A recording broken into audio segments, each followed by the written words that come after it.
Please pray with me.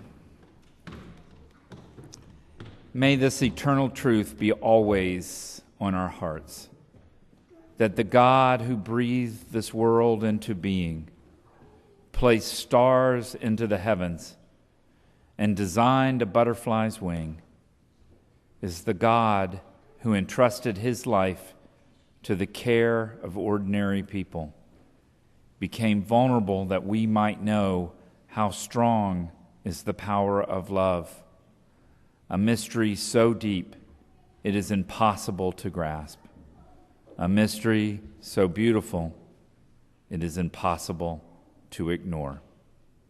Amen. Please be seated.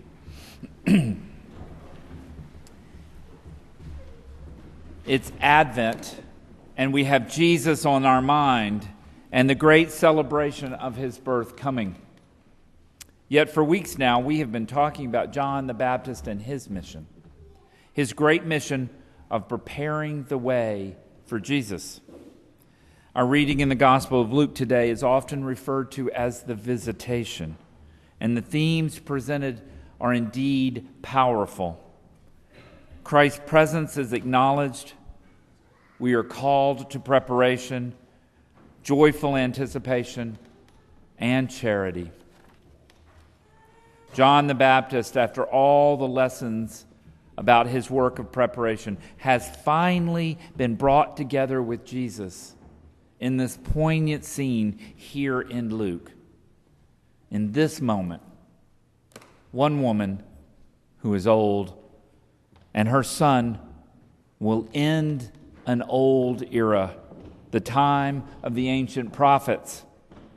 The other is young and a virgin, and her son will usher in a new one, the fulfillment of all those prophecies.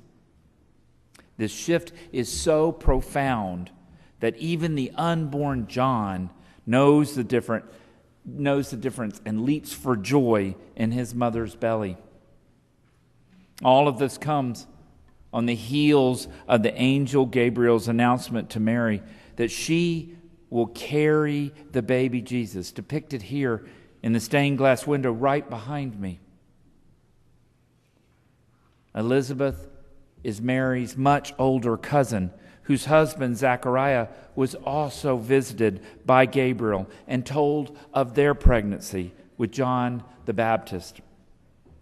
Elizabeth, as one endowed with the prophetic spirit, recognizes that Mary is pregnant when she is nowhere near showing so, and interprets the event as God's saving act. She exclaims, "The mother of my Lord comes to me," upon seeing Mary arrive to visit her. Mary's response to Elizabeth's greeting has become known as the Magnificat, recorded only here in the Gospel of Luke, glorifying God and thanking him for choosing her to bear his son. Mary's prayer, poem, or hymn, however you view it, recognizes God's power, his holiness, and his mercy. And Mary looks forward to God transforming the world through the Messiah she is carrying. Mary's song emphasizes the major reversal that is breaking in with the advent of John and Jesus. The way of the world is not the way of God, and that very soon will be made clear. The proud will be brought low, and the humble will be lifted up. The hungry will be fed, and the rich will go without. We are reminded by Mary and Elizabeth's example of acceptance to God's will just how much one single person can accomplish.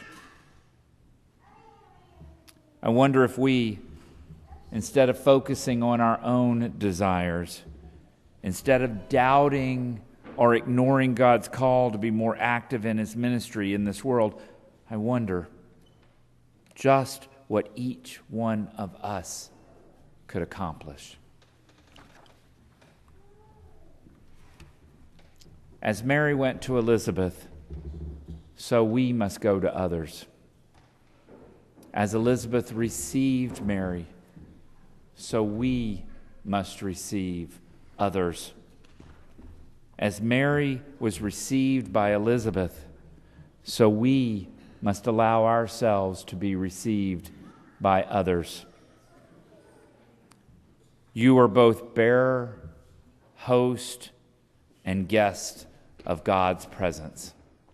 And above all, be diligent in charity. In the end, Mary and Elizabeth were not trying to make themselves seem more important. They were simply trying their best to magnify the Lord. Folks, we may never obtain the level of sanctity that they did, but we are called to be saints nonetheless.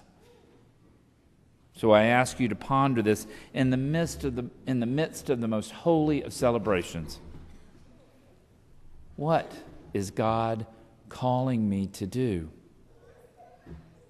Pray and ask Him, to what purpose would you send me to, Lord? And like Mary, may you say, let it be with me according to your word. Amen.